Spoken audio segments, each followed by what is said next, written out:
Guys, naiisip nyo ba ang naiisip ko dito sa Reels ni Langga Rachel kung saan may caption na Simple Moments, Real Love. But anyways, bago ang lahat, don't forget to support and subscribe Kuya Val Santos Matubang at Aid na Vlog Kalingap Rob Roel of Malalag, Rachel Morales Vlog at sa lahat ng Team Kalingap. Siyempre guys, maraming salamat sa support at pagmamahal nyo sa aming mga KRORD and siyempre, salamat sa mga hindi pag-skip ads nyo sa bawat videos namin. Now, POV. Ah? Saan pupunta ang mga simple moments na ganyan na with real love? Alam nyo guys, 6 or 5 years from now, alam natin na ganitong momentum na nai-imagine ko talaga na pag nag-grocery ang dalawa, alam natin na magba-vlog pa din sila. 'Di ba? 5 years from now, alam natin na ang mga eksena nila is talagang totohanan na yung ano na adult era or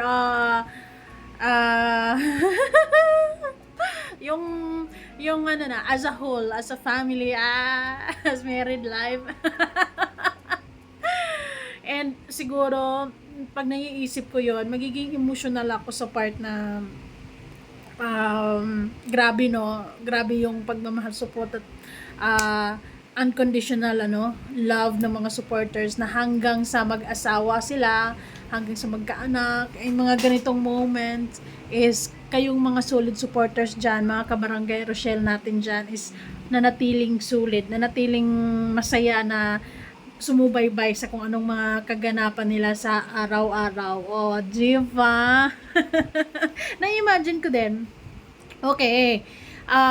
Ano bang mga imahinasyon nyo sa dalawa? 5 years or 6 years from now? Palupitan ng sagot. Sige, comment down below. And marami akong naiisip actually dito sa short reels ni Langga Rachel. Kasi saan ba pupunta yung mga ganitong simpleng momentum nila na ganyan? 'Di ba? After part 1 and part 2 sa kanilang Q&A, may duda pa rin ba kayo? Wala na, hands up na, 'di ba? Kumbaga walang katulad, no? Kaya congratulations agad-agad kay Dudong kagabi dahil balik 10K live viewers ang kanyang premiere. Yehey! Yan, ganyan talaga. Imikos-mikos lang yan. Babalik at babalik yung mga viewers natin dyan dahil wala silang mahanap na legit, no? Real na real. And talagang totoong totoo. And this is real life and this is Rochelle. Real life couple na talagang walang tinatago, walang keme-keme, just being them as wholesome sa totoong sila, 'di ba? And yes guys, ito yung sinasabi ko sa inyo na short video na actually ilang ulit ko na ba ito pinapanood, hindi lang 5 beses siguro, pang-anim na ata to. Wala lang, ang cute lang ng mga ganitong momentum nila at gustong-gusto nating mga fans na meron silang ganitong samahan na aside sa pagiging busy nila sa araw-araw, they have their own priorities actually, but still be able to consider and have a langga time, and that's we all wanted. That's all na nagmamatter sa ating lahat, 'di ba? Yung mga viewers natin, yung mga viewers diyan, ano lang naman yan, paikot-ikot lang naman yan sila. Kailangan lang naman imikos-mikos yan at babalik yan. Sikat yan eh. Rochelle yan eh. Diba? So, 5 years from now, talagang ganito ang nai-imagine ko sa buhay nilang mag-asawa. Ay, 5 years or 6 years from now, hindi ngayon sana daw nga 5 years from now, 6 years is magdi-date pa rin kayo, walang magbabago ha, kasi yun yung sikreto sa mga couple para hindi magiging matabang yung samahan nila. Dapat date din pag may time, kahit gaano ka busy sa life, and kung may extra, kung may budget, 'di ba? Date din kasi yun yung natin yun yung kaming mga babae is very important yung to have a quality time. So, dito sila sa 7-Eleven ba to guys? Talagang ano ba ano bang gagawin nyo dyan? Magpipiknik-piknikan ba kayo kasi may mugo-mugo, juice? Actually, puro yan, oh. Merong root beer ba yan? Sadming. Yung cute. Tubig. Ganun naman talaga. Marami akong nakikitang mga couples dyan na talagang mga couple na talagang mag-asawa. Vlogger din. Ah, hanggang ngayon, kapag ka nag-grocery sila, kung ano mga gagawin nila sa buhay is talagang naka-vlog pa din. Kasi maraming nakasubaybay sa kanila kung ano mga ginagawa nila sa araw-araw. 'Di ba? Marami pa rin curious and hopefully tayo mga kabarangay dyan, sa mga kabarangay ko dyan, kapit bisig. Hawak kamay, 'di ba? Ayan. Nakalinya na nakalinya na sila dyan. Actually, gustong-gusto ko silang makita na na-imagine ko lang si Lando or si Maya or the Rochelle mismo. Kung magkakaroon ba sila ng momentum, yung katulad ng mga nasa movie na pupunta sila sa somewhere na yung silang dalawa lang, tapos magdadala lang sila ng banig, mga snacks, ganun, and then, or may tin, tapos they'll just have a moment there. Ang dami ko namang na-imagine. Di ba? Siguro, 5 or 6 years from now, marami na yung groceries niyo, marami na yung bibili nyo. Syempre, hindi na kayo makapaggaganyan, di ba? Yung pa-cute-cute sa...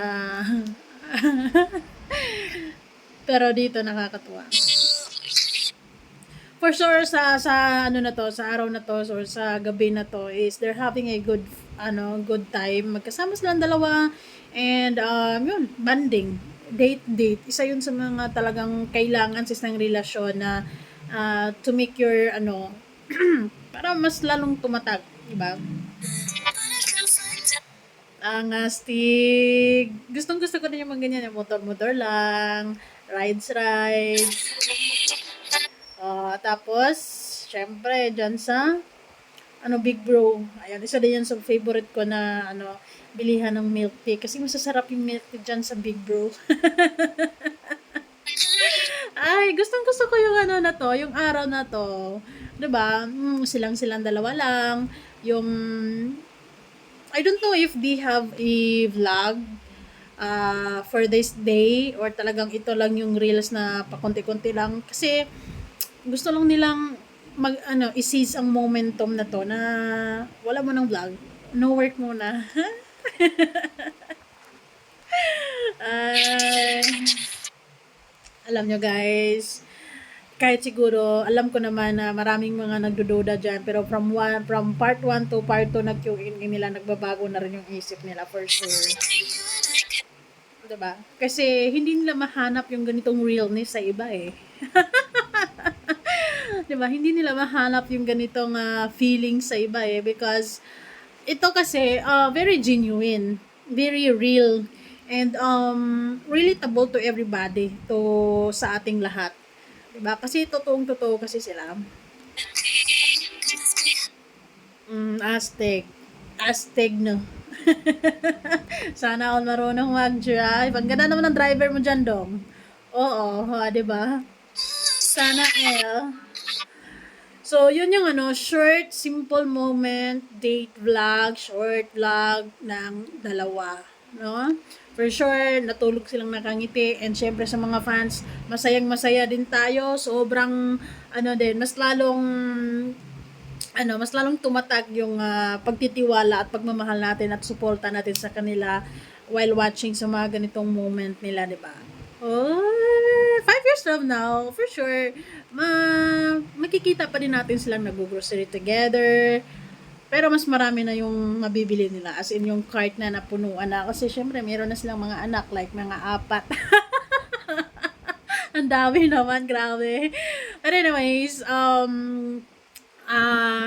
let's all manifest na yung mga ganitong momentum, yung ganitong samahan nila is will lead to something better, something na inaasam-asam nating lahat, 'di ba? 5 years from now, hopefully Each of them are like stable na and 'di ba?